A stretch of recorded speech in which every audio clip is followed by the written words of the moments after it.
चलो भाई, आज एक नया किस्सा शेयर करता हूँ। एक राजा और एक अजगर की बड़ी गहरी मित्रता थी। लोग मित्रता की मिसाल दिया करते थे।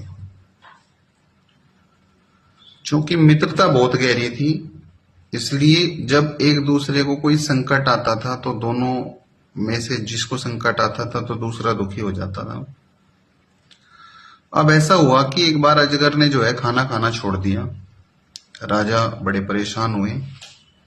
उन्होंने बहुत सारे वैद्य बुलाए, बहुत एक से एक एक्सपर्ट बुलाया।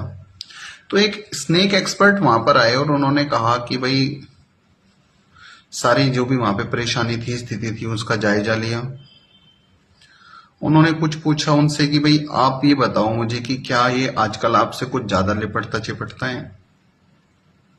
तो राजा ने कहा हाँ जी बिल्कुल। तो वैद्य ने कहा उनसे, जो भी एक्सपर्ट था, स्नेक एक्सपर्ट था, उसने कहा कि आपको जो है ना इस अजगर को त्याग देना चाहिए।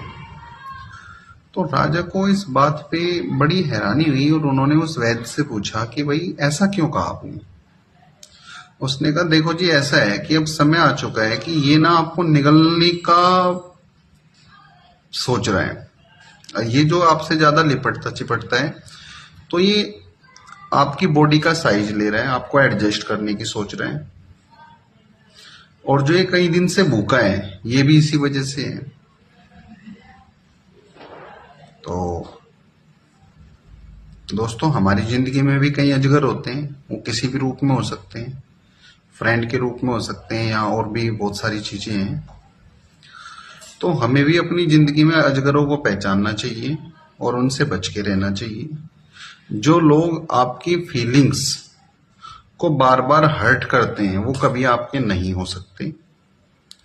वो भले ही दिखावा करते हो कि भाई मैं आपके लिए ये कर दूंगा, मैं आपके लिए ये कर दूंगा, पर ऐसे लोग हमेशा समय पे धोखा दे जाते हैं। ऐसे अजगरों को पहचानो और उनसे सतर्क रहो। Thank you.